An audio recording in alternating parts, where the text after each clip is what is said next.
This is Hector bringing you a quick retro review of the 1989's Beetlejuice, Otho, the obnoxious action figure with Lonesome Lizard by Kenner. I've previously unboxed and reviewed Shish Kebab Beetlejuice. Here's a clip to get this review started. In 1988, Beetlejuice the movie was released, which was not made for kids.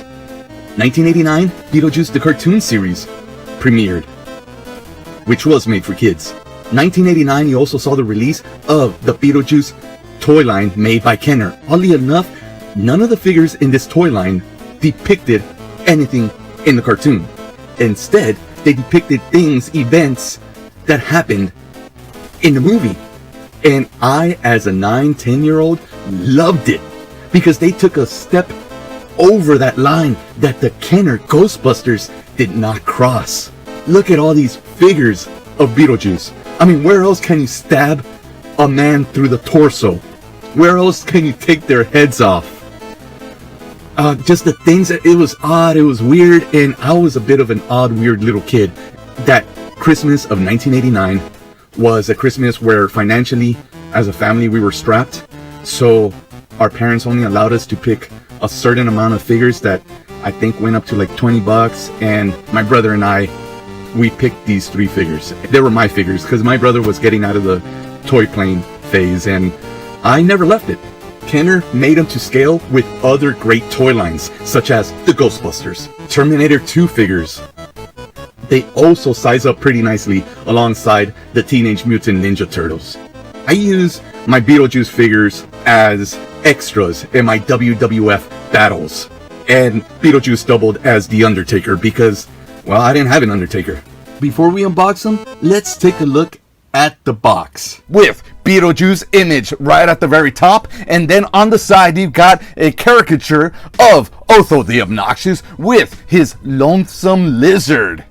Gotcha in a squeeze, round boy. Then going down, you've got a great view of the figure and his accessory, Lonesome Lizard, and on the right you've got a picture of how to transform Otho into a quivering wimp.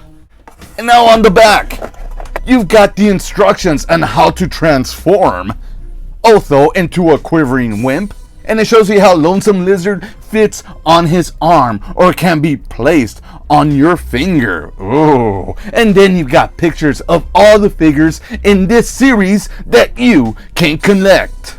Let's take a look back at that caricature at the front of the card. Now the background is supposed to be representing, I think, the dinner where they start dancing. And then Otho and Lonesome Lizard, that's representing a way later scene. But Otho never wears this nice dinner robe.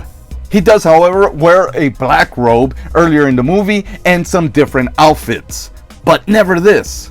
And even though it's 35 years old, he still smells like brand new toy. There ain't much to him.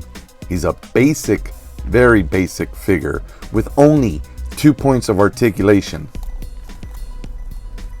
Both arms. And that's it.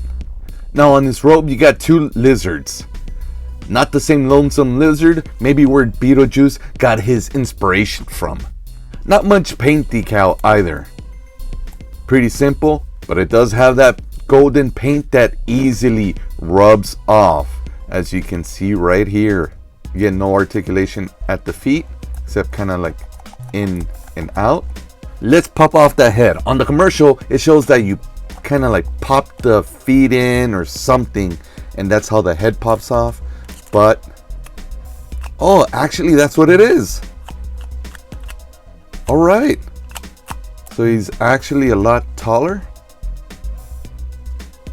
And then, that's badass. It's kind of like a dart gun. We have Lonesome Lizard right here. Got him. And before my final thoughts on this figure, let's take a look at Lonesome Lizard. We've got Beetlejuice's face on what seems to be some sort of dragon lizard thing. It's pretty flexible. Very, very flexible. And like the card says, you can put it on your finger. Honestly, these things that came along with the Beetlejuice action figures, a lot of them are just kind of dumb. This one though, this one's not as dumb.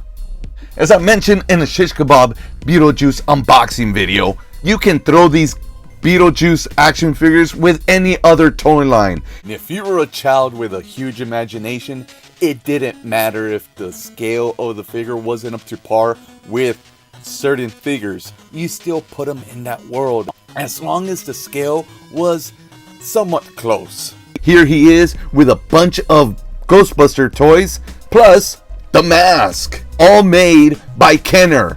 All these figures from within a decade. You could merge these worlds together and have a fantastic time playing, especially since the Beetlejuice action figures were lacking in characters, mostly releasing a bunch of just revamped, different style Beetlejuices. I mean, how many Beetlejuice can you have? Have a good time bringing in Gruesome Granny and some of the monsters into the Beetlejuice world.